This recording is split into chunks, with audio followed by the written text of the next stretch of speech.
This is Democracy Now!, democracynow.org, The War and Peace Report. I'm Amy Goodman. And I'm Juan Gonzalez. Welcome to all of our listeners and viewers around the country and around the world. Medical examiners in California say they have positively identified the body of former Los Angeles police officer Christopher Dorner. The man, authorities say, killed 4 people over the last 2 weeks in a campaign of terror against the LAPD. Dorner's body was found in the burned-out ruins of a California mountain log cabin, ending the most extensive manhunt in California's history. Dorner was chased into the cabin on Tuesday afternoon amidst a massive gun battle in which one San Bernardino County deputy was killed and another badly wounded.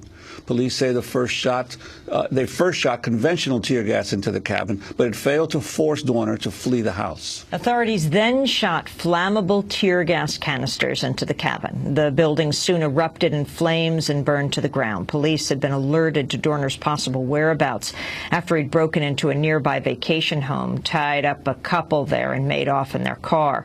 The couple managed to free themselves and alert authorities. Questions are now being raised over whether police intentionally set the cabin on fire. An audio recording from a police scanner appears to show officials from the San Bernardino Sheriff's Department planning to deploy burners. All right, Steve, we're gonna go forward with the plan with the burner. One is like we talked about. 7 burners deployed and we have a fire. Copy, 7 burners deployed and we have a fire. Police say the phrase burner referred to a grenade-like canister containing flammable tear gas. In another recording that was aired live on the TV station KCAL, a police officer can be heard in the background shouting, "We're going to burn him out," and "burn it down." We do know that authorities were searching for a man in a Dodge pickup truck.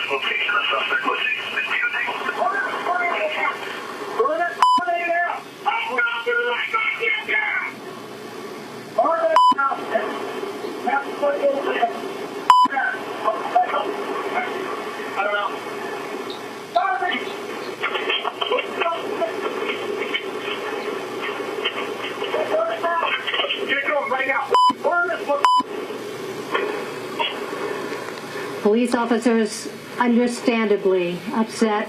On Wednesday, San Bernardino County Sheriff John McMahon admitted his deputies deployed the highly flammable hot gas canisters, but denied they intentionally started the fire. I can tell you that it was not on purpose. We did not intentionally burn down that cabin to get Mr. Dorner out. The tear gas canisters that we used, first off, we used a presence when we showed up. Secondly, we used a cold tear gas.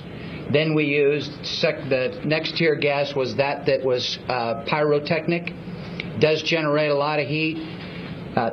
We introduced those canisters into the residence, and a fire erupted. We asked a representative from the San Bernardino Sheriff's Office to join us, but they declined. But for more, though, we are joined by 2 guests. Norm Samper, former police chief of Seattle, and the author of Breaking Rank, a top cop's expose of the dark side of American policing.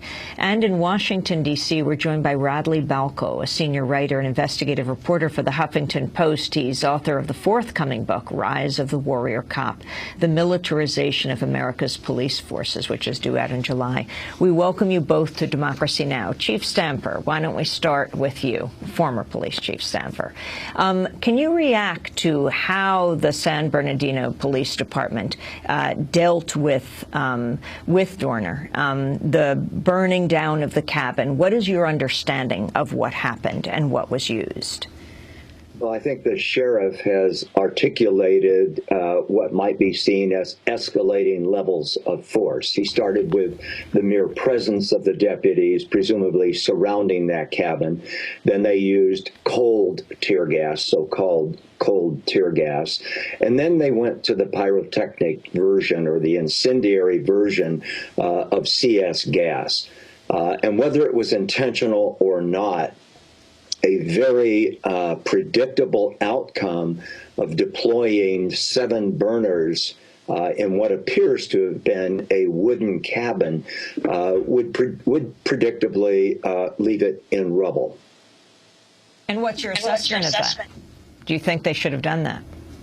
You know, I'm not going to second guess it, but I think over the days and weeks ahead, it's imperative that that agency and the rest of the country, all of us riveted by what happened there, understand what decisions were made and why they were made. I can tell you that I'm troubled by the use of incendiary chemical agents. By definition, these pyrotechnic versions of tear gas start fires. They are intended for outdoor use. They are not intended for contained structures, particularly wooden structures.